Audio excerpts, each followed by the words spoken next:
बहुत हम सब अब पढ़ने जा रहे हैं नंददास, जिनका जीवन काल है 1533 ईस्वी से 1583 ईस्वी तक। जन्म स्थल इनका है ग्राम सोरू, शुगर क्षेत्र, रामपुर, उत्तर प्रदेश राज्य के रहने वाले हैं। ग्राम सोरू मतलब शुगर क्षेत्र। इनके गुरु का नाम गोस्वामी विठलनाथ। इनकी रचनाएं हैं अनेकार्थ, मंजरी, पर्याय, कोश, ग्रंथ। शुद्धाद्वैत संबंधी दार्शनिक विचार को प्रकट करने वाला ग्रंथ। शुद्धाद्वैत संबंधी दार्शनिक विचार को प्रकट करने वाला ग्रंथ है अनेकार्थ मंजरी।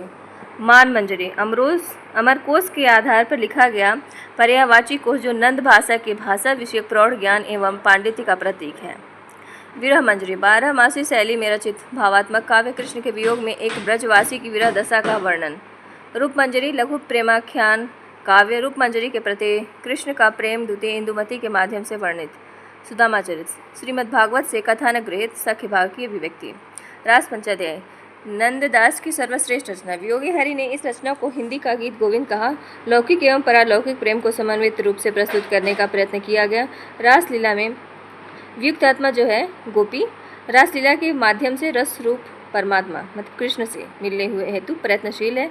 रोला छंद में रचित यह रचना 5 अध्याय में विभक्त है। रास पंचाध्यायी का कथा स्रोत श्रीमद् भागवत पुराण के दशम स्कंद का 29 से 30वां अध्याय एवं हरिवंश पुराण है। रास पंचाध्यायी की भाषा, विषय प्रतिपादन शैली, कवि कल्पना, काव्य सौंदर्य और मौलिक उद्भावना देखकर रामचंद्र शुक्ल लिखते हैं और कवि गढ़िया नंददास जड़िया, इसको रामचंद्र शुक्ल ने बोला है। भंवर गीत नंददास के परिपक्व दर्शन ज्ञान, विवेक बुद्धि, तार्किक शैली और कृष्ण भक्ति का परिचायक काव्य है। पूर्वार्ध भाग में गोपी उद्भव संवाद तथा उत्तरार्ध भाग में कृष्ण प्रेम में गोपियों की विरह दशा का वर्णन। सूरदास की गोपियों की तुलना में नंददास की गोपियां वाचाल मतलब तेज तर्रार मानी जाती हैं। भंवर गीत निर्गुण पर सगुण की विजय स्थापित करने वाला ग्रंथ है। सिद्धांत पंचाध्यायी भंवर गीत के अलावा सिद्धांत पंचाध्यायी, नंददास पदावली, रस मंजरी।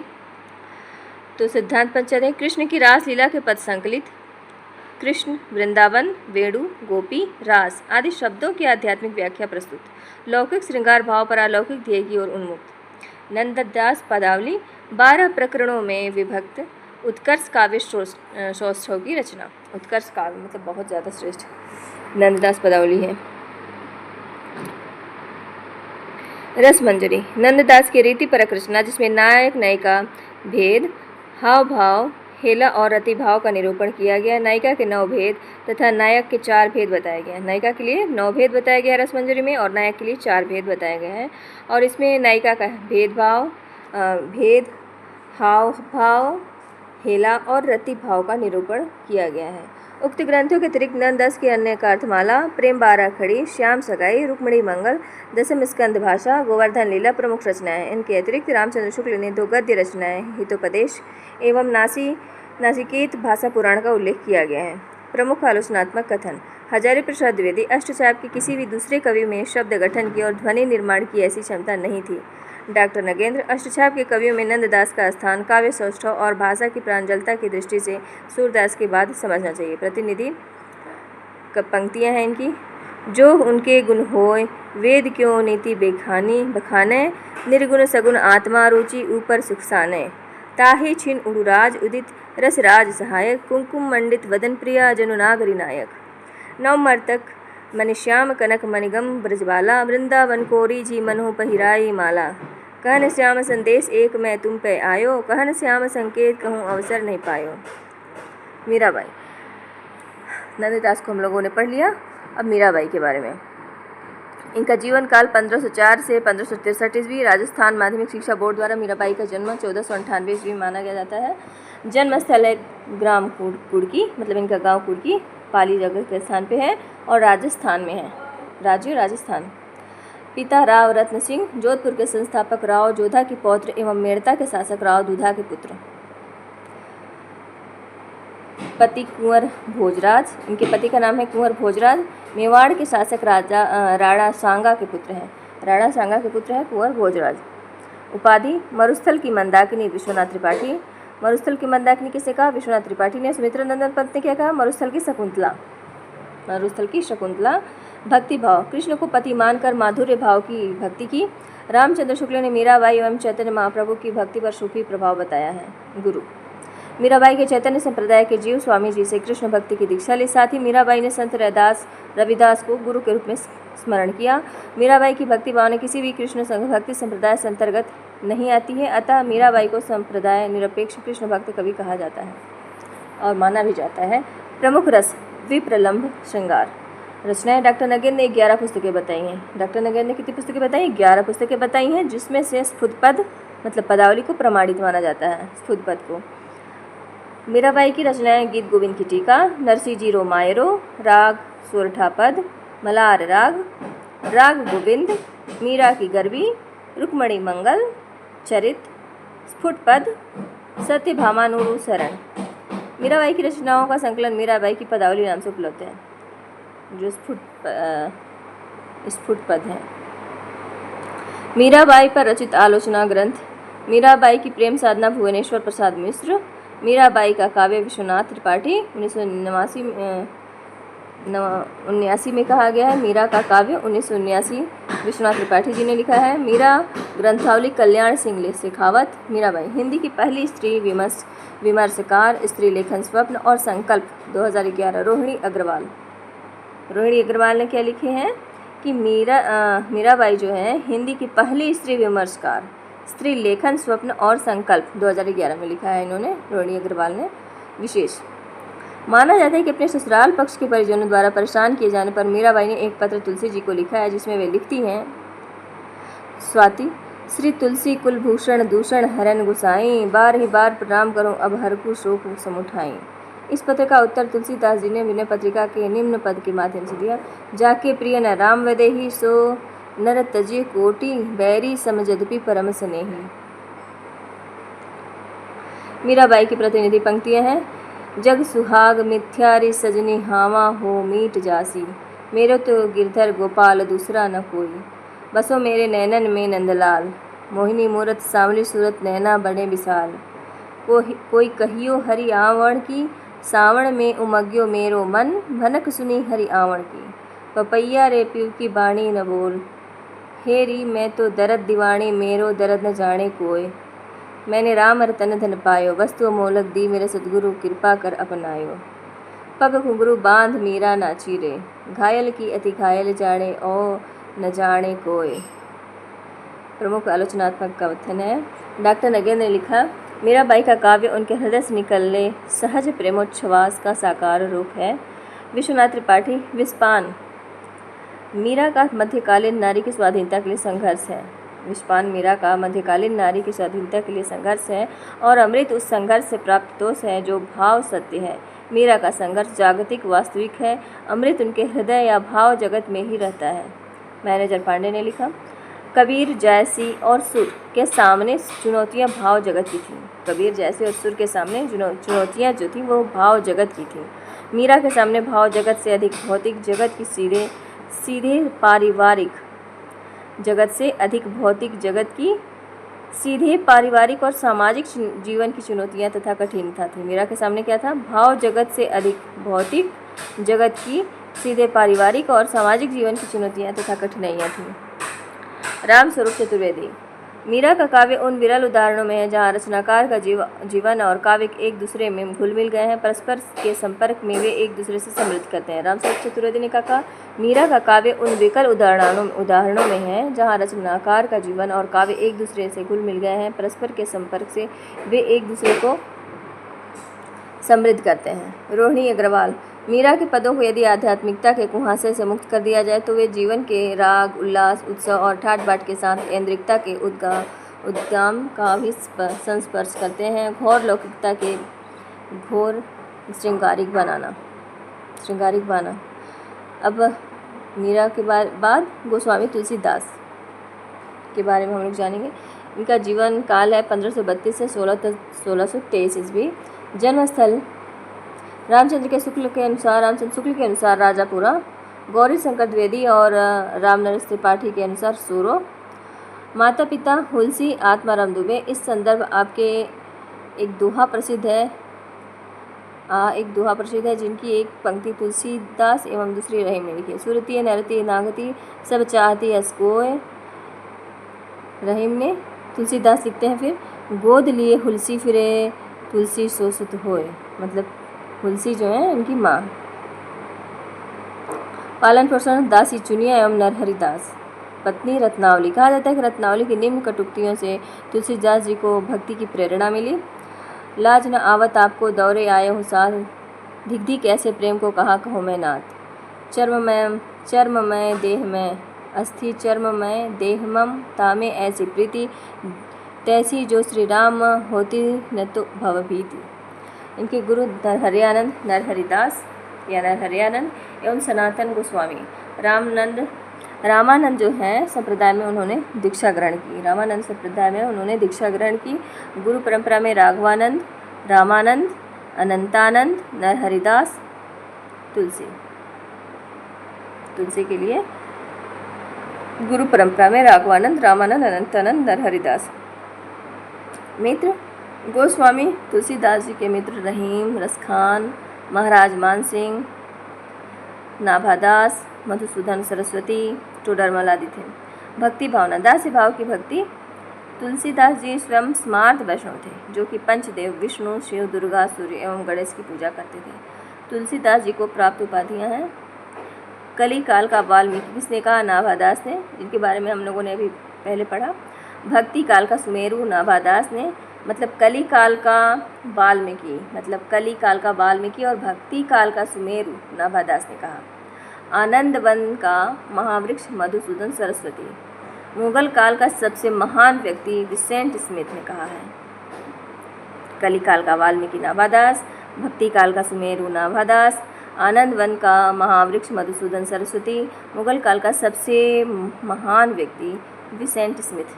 बुद्धदेव के बाद सबसे बड़ा लोकनायक जॉर्ज ग्रियर्सन, मतलब बुद्ध देव के बाद सबसे बड़ा लोकनायक जॉर्ज ग्रियर्सन ने कहा।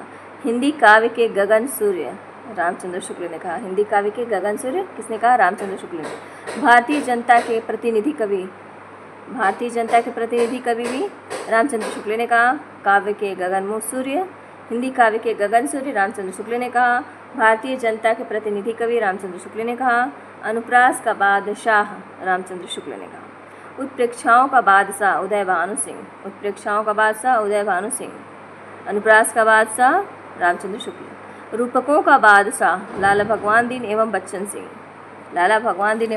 सिंह। भारतवर्ष का लोकनायक हजारी प्रसाद द्विवेदी। हिंदी का जातीय कवि रामविलास शर्मा। मानस का हंस अमृतलाल नागर। गोस्वामी तुलसीदास की रचनाएं वैराग्य संदीपनी, रामाज्ञा प्रश्न, रामलला नहछू, जानकी मंगल, रामचरितमानस, पार्वती मंगल, कृष्ण गीतावली, राम गीतावली, विनय पत्रिका, दुहावली, ये सब ईस्वी लिखे हुए हैं। वैराग्य संदीपनी 1569 से 70, रामाज्ञा प्रश्न 1570 से 71, रामलला नहछू 1571 से 72, जानकी मंगल 1572 से 73 ईस्वी, रामचरितमानस 1574 ईस्वी, पार्वती मंगल 1586, कृष्ण गीतावली 1586 से 1603, राम गीतावली 1573 से 1613, विनय पत्रिका 1574 से 1622, दुहावली 1569 से 1623 ईस्वी, बरवई रामायण 1573 से 1623 ईस्वी, कवितावली 1574 से 1623 ईस्वी। उक्त रचनाओं में 5 बड़ी एवं 7 छोटी रचनाएं शामिल हैं। पंचरत्न। तुलसीदास की 5 छोटी रचनाएं वैराग्य संदीपनी, रामलला नहछू, जानकी मंगल, पार्वती मंगल एवं बरवई रामायण संयुक्त रूप से पंचरत्न कहलाती हैं। अष्टांग योग। कृष्ण तीर्थ मिश्र द्वारा गौतम चत्रिका में तुलसी की रचनाओं के 8 अंग राम गीतावली, पदावली, कृष्ण गीतावली, बरवई, दुहावली, सुगुनमाला, कवितावली एवं सोहिला मंगल नाम से बताए गए हैं। उपर्युक्त बाहर रचनाओं के अतिरिक्त शिव सिंह सरोज में तुलसीदास के 10 छप्पयों ग्रंथों का उल्लेख और मिलता है। ये हैं ग्रंथ है राम सतसई, संकट मोचन, हनुमत बाहुक, राम शलाका, छंदावली, छप्पय रामायण, कैका रामायण, रोला रामायण, झूलना रामायण, कुंडलिया रामायण। वैराग्य संदीपनी 1569 से 70 ईस्वी में रचित है। अवधी एवं ब्रज भाषा की मिश्रित भाषा प्रयुक्त है, जिसमें ब्रज की प्रधानता 62 छंद का यह मुक्तक काव्य दोहा सोरठा एवं चौपाई में लिखा गया है। राम ध्यान, राम नाम तथा राम शरणागति के महत्व एवं शरीर के अनित्यत्व की प्रतिपादक कृति, वैराग्य को दीप्त वाली मतलब जगाने वाली कृति, तुलसी वेद पुराण मत पुराण शास्त्र विचार, यह विराग संदीपनी अखिल ज्ञान का सार। रामाज्ञा प्रश्न। इस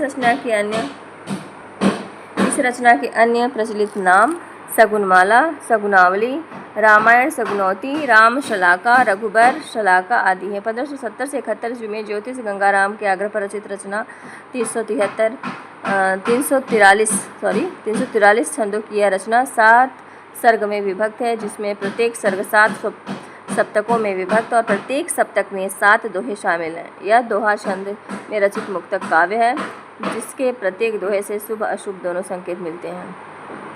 रामलला नाचू 1571 से 72 ईस्वी में रचित 20 छंद का प्रबंध काव्य, सोहर अथवा सोहिला छंद प्रयुक्त, जो संतान जन्म योग्य पवित्र एवं विवाह के अवसर पर गाया जाता है। इस रचना में श्री राम जानकी के विवाह गीत हैं। इस रचना की भाषा ठेठ अवधि है। रामलला नाचू की भाषा कैसी है? ठेठ अवधि है। सोहर छंद में 22 मात्राएं होती हैं, जिनमें क्रमशः 12 व 10 पर यति होती हैं। एक उदाहरण, आदि शारदा गणपति गौरी मनाई हो, रामलला कर नाचू गाय सुनाई हो, जेहि गाय सिद्धि होय परम निधि पाई हो, कोटिक जन्म कर्म पातक दूरी सो जाइए हो। जानकी मंगल 1572 से 73 ईस्वी में रचित यह प्रबंध कृति 216 छंद की है, जिसमें 192 अरुण एवं 24 हरिगीतिका छंद प्रयुक्त है। भाषा पूर्वी अवधि प्रयुक्त। मंगल का आशय विवाह या कल्याण से है। इस कृति में राम जानकी के विवाह का वर्णन किया गया है। उदाहरण, उपबीत ब्याह उछाजे, सिय राम मंगल गावहीं, तुलसी सकल कल्याण ते नर नारी अनुदित पावहीं। रामचरितमानस रचना वर्ष 1574 ईस्वी। रचना में लगा समय 2 वर्ष 7 माह 26 दिन। रामचरितमानस में कितना समय लगा? 2 वर्ष 7 माह 26 दिन। 2 वर्ष 7 माह 26 दिन। 1574 ईस्वी में इनकी रचना हुई है रामचरितमानस की। आधार स्रोत, राम कुमार वर्मा ने रामचरितमानस के आधार पर ग्रंथ निम्न बताया। अध्यात्म रामायण कथा के दृष्टिकोण से वाल्मीकि रामायण कथा विस्तार, नवीन घटनाएं, हनुमान नाटक, प्रसन्न राघव लक्ष्मण परशुराम संवाद, पुष्पवाटिका प्रसंग। श्रीमद्भागवत सूक्तियाँ। छंद कुल 1073 कड़वक प्रयुक्त। दोहा चौपाई की प्रधानता। 18 प्रकार के छंद प्रयुक्त। काव्य रूप, प्रबंधात्मक काव्य के अंतर्गत महाकाव्य। प्रबंधात्मक काव्य के अंतर्गत महाकाव्य। काव्य भाषा वैश्वाड़ी अवधि। अलंकार अनुप्रास की प्रधानता, लगभग सभी अलंकार प्रयुक्त। काव्य विभाजन 7 कांड में विभक्त, जिसे स्वयं तुलसीदास ने सप्त सोपान कहा। यह कांड है बाल कांड, अयोध्या कांड, अरण्य कांड, किष्किंधा कांड, सुंदर कांड, लंका कांड, उत्तर कांड। तुलसी के इन 7 कांडों को मानसरोवर की 7 सीढ़ियाँ माना, जिनको ज्ञान रूपी नेत्र से देखने पर मन प्रसन्न हो जाता है। सप्त प्रबंध सुबह सुबाना, ज्ञान नयन निरखत मन माना। तुलसीदास ने सप्त सोपान वाले मानसरोवर के 4 घाट बताए। चारों घाट में क्रमशः शरणागति घाट से तुलसी संत संवाद, कर्म घाट से याज्ञवल्क्य भारद्वाज संवाद, ज्ञान घाट से शिव पार्वती संवाद एवं उपासना घाट से काकभूषुंडी गरुण संवाद के माध्यम से कथा कही गई है।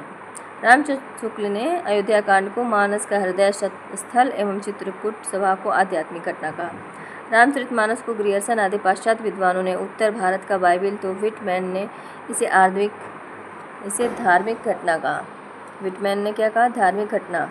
रामचरितमानस को ग्रियर्सन आदि पाश्चात्य विद्वानों ने उत्तर भारत का बाइबिल का, और विटमैन ने इसे धार्मिक घटना कहा। तुलसीदास द्वारा रामचरितमानस सर्वप्रथम रसखान को सुनाई गई। रामचरितमानस का प्रथम टीका अयोध्या के रामचरण दास द्वारा लिखी गई।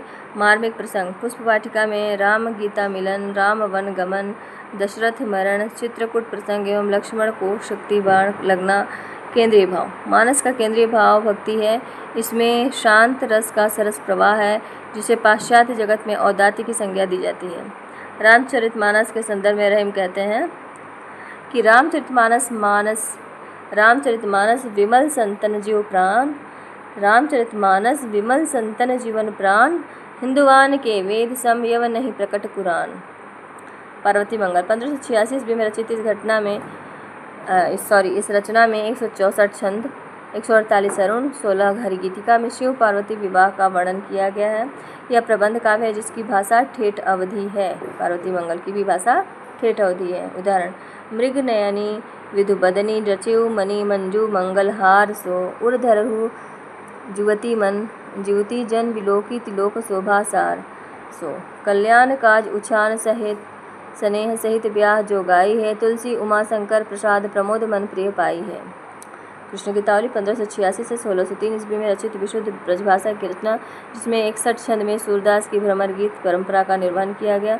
यह रचना गीति काव्य है। गीतावली 1573 से 1613 ईस्वी में रचित विशुद्ध ब्रजभाषा की प्रबंधात्मक गीति काव्य रचना। इस रचना का अन्य नाम पदावली रामायण है।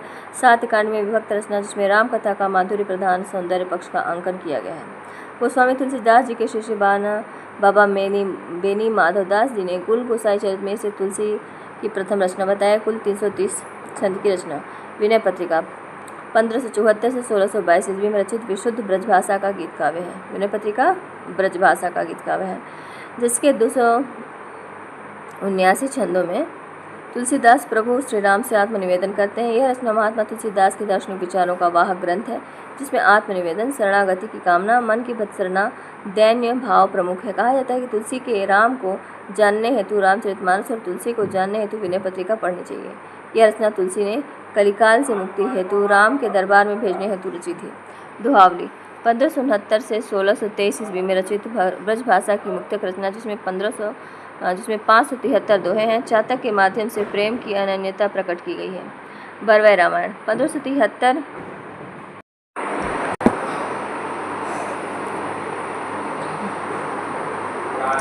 बरवय रामायण 1573-1623 ईस्वी में रचित 69 बरवय छंदों की मुक्तक रचना है। भाषा अवधि है। रस एवं अलंकार निरूपण का प्रयास तुलसीदास द्वारा किया गया।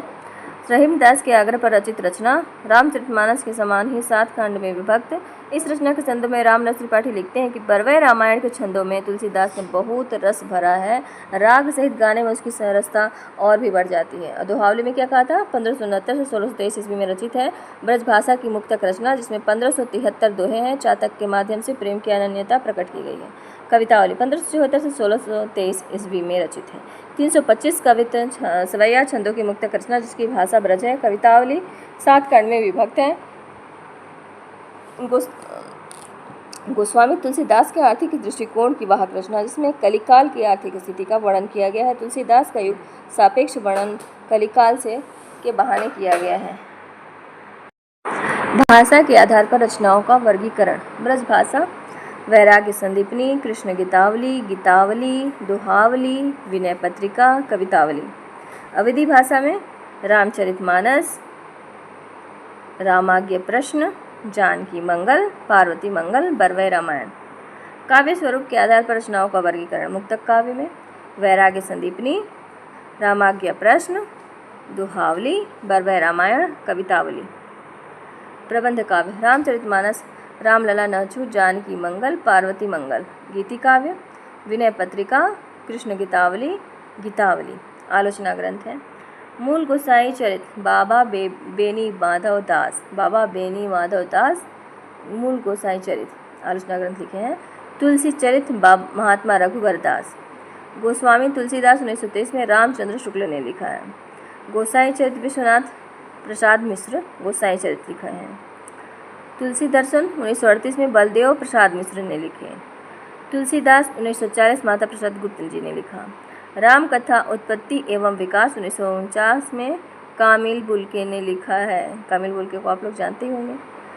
तुलसी दर्शन में मानसा 1959 उदय भानु सिंह ने। भारतीय सौंदर्य बोध और तुलसीदास रामविलास शर्मा। तुलसी आधुनिक वातायन से रमेश कुंतल मेघ। लोकवादी तुलसीदास 1974। विश्वनाथ त्रिपाठी। तुलसीदास नंद किशोर नवल। सियाराम मैं जग जानी कृष्णदत्त पालीवाल। तुलसी के हिय हेरी विष्णुकांत शास्त्री। तुलसीदास की साहित्य साधना लल्लन सिंह। तुलसीदास और उनका काव्य राम नरेश त्रिपाठी। मानस मुक्तावली रामकिंकर उपाध्याय। मानस का हंस अमृतलाल नागर। ये उपन्यास है मानस का हंस, अमृतलाल नागर ने लिखा। आलोचनात्मक कथन रामचंद्र शुक्ल ने कहा, भारतीय भक्ति मार्ग सरलता और स्पष्टता का पक्षधर है, क्योंकि उसके अनुसार भक्ति का संबंध भावना से है, कठिन योग साधना से नहीं। गोस्वामी जी का प्रादुर्भाव हिंदी काव्य के क्षेत्र में एक चमत्कार समझना चाहिए। रामचंद्र शुक्ल ने क्या कहा? गोस्वामी जी के प्रादुर्भाव को हिंदी काव्य के क्षेत्र में एक चमत्कार समझना चाहिए। भक्ति रस का पूर्ण परिपाक जैसा विनय पत्रिका में देखा जा सकता है, वैसा अन्यत्र नहीं। भक्ति के प्रेम में अतिरिक्त आलंबन के महत्व और अपने दैनिक अनुभव परमावश्यक अंग है।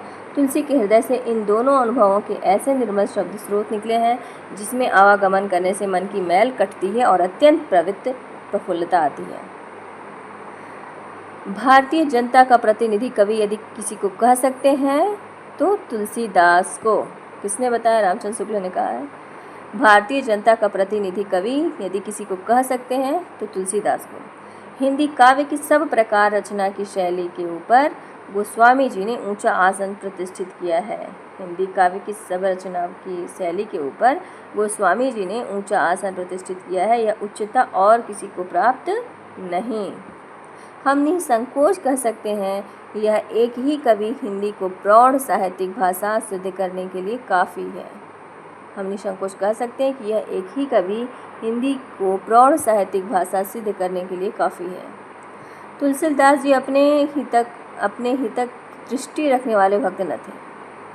केवल अपने ही तक दृष्टि रखने वाले भक्त नहीं थे, संसार को भी दृष्टि फैलाकर देखने वाले भक्त थे। जिस व्यक्त जगत के बीच उन्हें भगवान के राम रूप की कला का दर्शन कराना चाहा। पहले चारों ओर दृष्टि दौड़ाकर उसके अनेक रूपात्मक स्वरूप को उन्होंने सामने रखा है।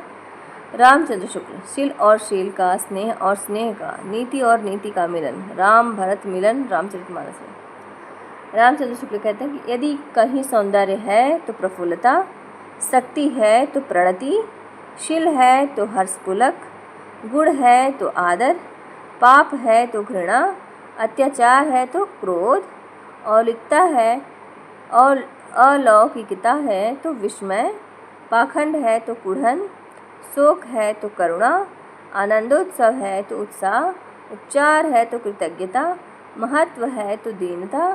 तुलसीदास के हृदय में बिंब प्रतिबिंब भाव से मौजूद है। अनुप्रास के तो बादशाह थे। अनुप्रास किस ढंग से लाना चाहिए, उनसे यह सीख कर यदि बहुत से पिछले फुटकरिए कवियों ने अपने कवित्व सवैये लिखे होते तो उनमें भद्दापन और अर्थ शून्यता न आने पाती। अब हजारी प्रसाद द्विवेदी जी ने क्या लिखा? तुलसीदास को जो अभूतपूर्व सफलता मिली उसका कारण यह था कि वे समन्वय की विशाल बुद्धि लेकर पैदा हुए थे। भारतवर्ष का लोकनायक वही हो सकता है जो समन्वय करने का अपार धैर्य लेकर सामने आया हो। और कहते हैं तुलसीदास जी की कविता ने लोक जीवन को बहुत दूर तक प्रभावित किया है। उत्तर भारत में जन्म से लेकर मरण काल तक के सभी अनुष्ठानों और उत्सवों में तुलसीदास की राम भक्ति का कुछ न कुछ असर जरूरी है। श्याम सुंदर दास हिंदी के कविता मंदिर में गोस्वामी जी का स्थान सबसे ऊंचा और सबसे विशिष्ट है। उस स्थान के बराबर स्थान पाने का अधिकारी अब तक उत्पन्न नहीं हुआ। रामनरेश त्रिपाठी कहते हैं, महात्मा गांधी का आत्मशुद्धि का उपदेश और तुलसीदास का रामचरित दोनों एक ही वस्तु हैं। उदय भानु विनय पत्रिका उत्तर प्रगीत काव्य का उत्कृष्ट नमूना है। विनय पत्रिका उत्तर प्रगीत काव्य का उत्कृष्ट नमूना है। उदय भानु और कहते हैं, मानस भक्ति जल से लबालब भरा है, पहले ही सोपान के आरंभ से भक्ति रस मिलने लगता है। पाठक ज्यों ज्यों गहराई में उतरता जाता है त्यों त्यों भक्ति जल में प्रवेश करता जाता है और 7वें सोपान पर पहुंचकर वह भक्ति रस में पूर्णतः मगन हो जाता है।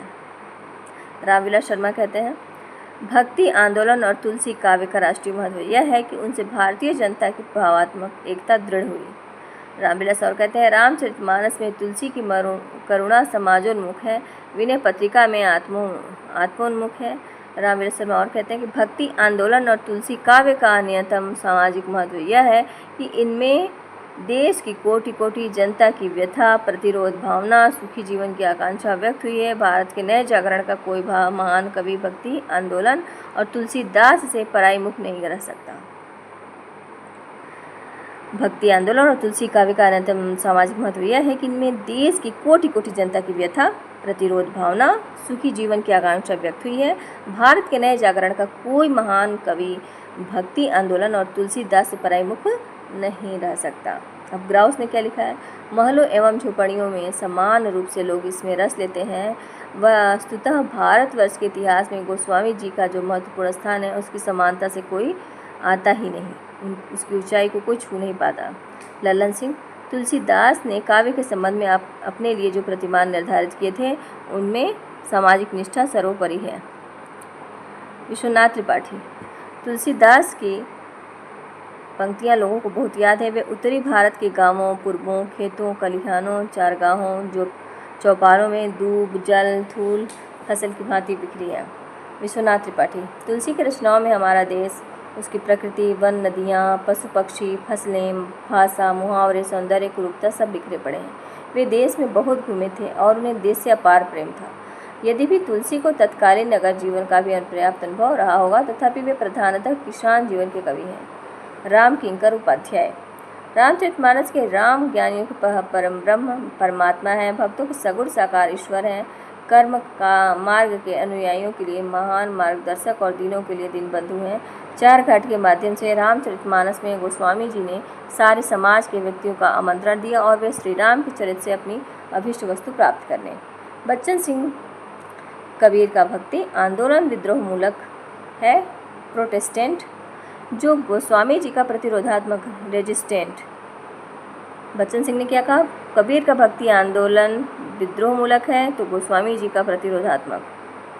अब अगला है केशवदास, उनका जीवन काल 1555 से 1617 ईस्वी।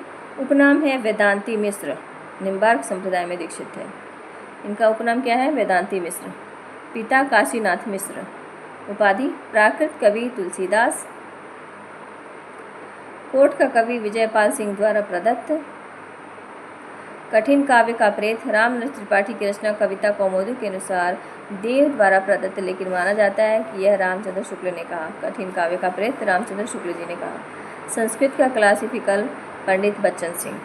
संस्कृत का क्लासिकल पंडित बच्चन सिंह। आश्रयदाता ओरछा नरेश राव, इंद्रजीत सिंह, रतन सिंह, राम सिंह। रचनाएं रसिक प्रिया, रामचंद्रिका, कवि प्रिया, रतन बावनी, वीर सिंह चरित, विज्ञान गीता, जहांगीर जस चंद्रिका, नखशिख छंदमाला।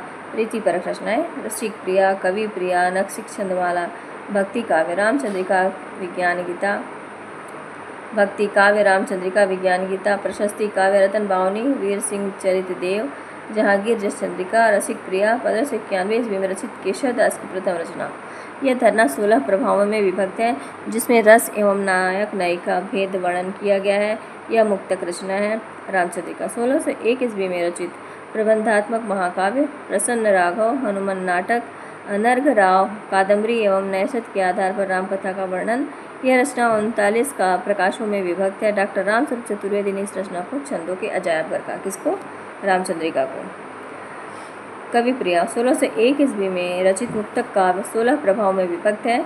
अलंकारों का वर्णन दंडी के काव्यादर्श, अमर के काव्य कल्पलता वृत्ति एवं केशव के अलंकार शिखर के आधार पर किया गया। अलंकारों को 2 वर्गों में सामान्य एवं विशिष्ट में विभक्त किया गया। दृष्टिकोण में भामा, उद्भट एवं दंडी का अनुकरण कर अलंकार के अंतर्गत 10 ध्वनि आदि को माना। इस रचना में राव इंद्रजीत सिंह की प्रशस्ति में कुछ छंद मिलते हैं। रतन बावली 1607 ईस्वी में रचित प्रबंधात्मक काव्य वीर काव्य। राव रतन सिंह की प्रशस्ति मतलब प्रशंसा काव्य। वीर सिंह देवचरित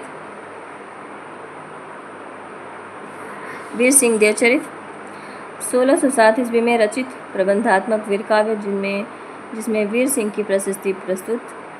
विज्ञान गीता 1610 ईस्वी में रचित प्रबंध काव्य। प्रतीकात्मक शैली में आध्यात्मिक विषय की प्रस्तुति। कृष्ण कवि की रचना प्रबोध चंद्रोदय की शैली में रचित रचना। तो वीर सिंह देवचरित है प्रबंधात्मक वीर काव्य। विज्ञान गीता क्या है? प्रबंध काव्य है जो प्रतीकात्मक शैली में आध्यात्मिक विषय की प्रस्तुति है। कृष्ण कवि की रचना प्रबोध चंद्रोदय की शैली में रचित रचना। जहांगीर जसचंद्रिका 1612 ईस्वी में रचित प्रबंधात्मक प्रशंसी काव्य। नक्सिक मुक्तक रचना जिसमें परंपरागत उपमानों की सहायता से राधा के नक्सिक का वर्णन किया गया है। छंदमाला 2 भागों में विभक्त रचना। प्रथम भाग में 77 वर्णिक छंद, द्वितीय भाग में 26 मात्रिक छंदों का परिचय। आलोचना ग्रंथ केशव की काव्य कला, कृष्ण शंकर शुक्ल, आचार्य केशव, हीरालाल दीक्षित, केशव का आचार्यत्व, विजयपाल सिंह। विशेष श्याम सुंदर दास ने केशव दास को रीतिकाल का प्रवर्तक माना। हिंदी साहित्य के सर्वप्रथम सर्वांग निरूपक आचार्य। रस विवेचन के अंतर्गत केशव दास ने 2 नए संचारी भावों, विवाद एवं आदि का प्रतिपादन किया।